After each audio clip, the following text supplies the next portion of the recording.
श्री विश्वेश्वर। यह ज्योतिर्लिंग उत्तर भारत की प्रसिद्ध नगरी काशी में स्थित है। इस नगरी का प्रलय काल में भी लोप नहीं होता।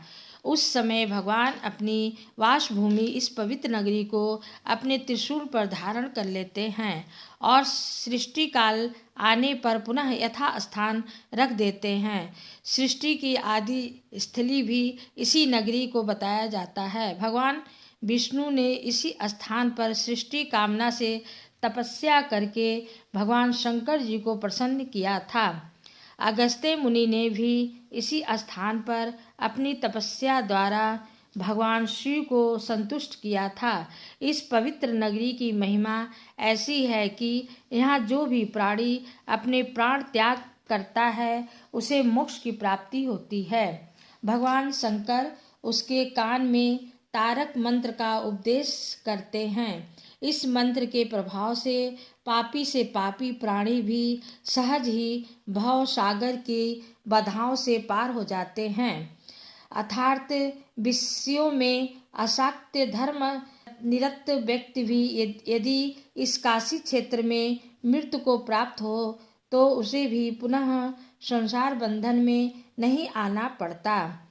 मत्स्य पुराणों में इस नगरी का महत्व बताते हुए कहा गया है, जब ध्यान और ज्ञान रहित तथा दुखों से पीड़ित मनुष्यों के लिए काशी ही एकमात्र परम गति है।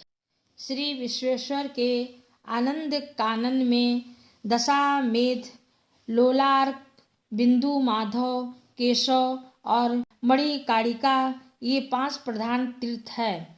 इसी से इसे अविमुक्त क्षेत्र कहा जाता है। इस परम पवित्र नगरी के उत्तर की तरफ ओमकार खंड, दक्षिण में केदार खंड और बीच में विश्वेश्वर खंड है। प्रसिद्ध विश्वेश्वर ज्योतिर्लिंग इसी खंड में अवस्थित है। पुराणों में इस ज्योतिर्लिंग के संबंध में यह कथा दी गई है। भगवान शंकर पार्वती जी का पाणी ग्रहण करके कैलाश पर्वत पर रह रहे थे, लेकिन वहाँ पिता के घर में ही विवाहित जीवन बिताना पार्वती जी को अच्छा ना लगता था। एक दिन उन्होंने भगवान शिव से कहा, आप मुझे अपने घर ले चलिए, यहाँ रहना मुझे अच्छा नहीं लगता। सारी लड़कियाँ शादी के बाद अपने पति के घर जाती हैं, मुझे पिता के घर में ही रहना पड़ रहा है। भगवान शिव ने उनकी यह बात स्वीकार कर ली। वह माता पार्वती जी को साथ लेकर अपनी पवित्र नगरी काशी में आ गए। यहाँ आकर वे विश्वेश्वर ज्योतिर्लिंग के रूप में स्थापित हो गए।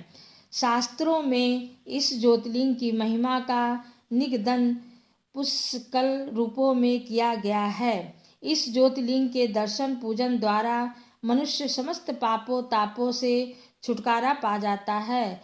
प्रतिदिन नियम से श्री विश्वेश्वर के दर्शन करने वाले भक्तों के योग क्षेम का समस्त भार भूत भगवान शंकर अपने ऊपर ले लेते हैं।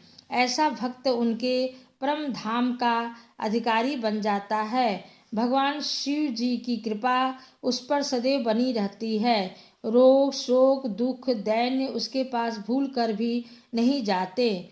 धन्यवाद।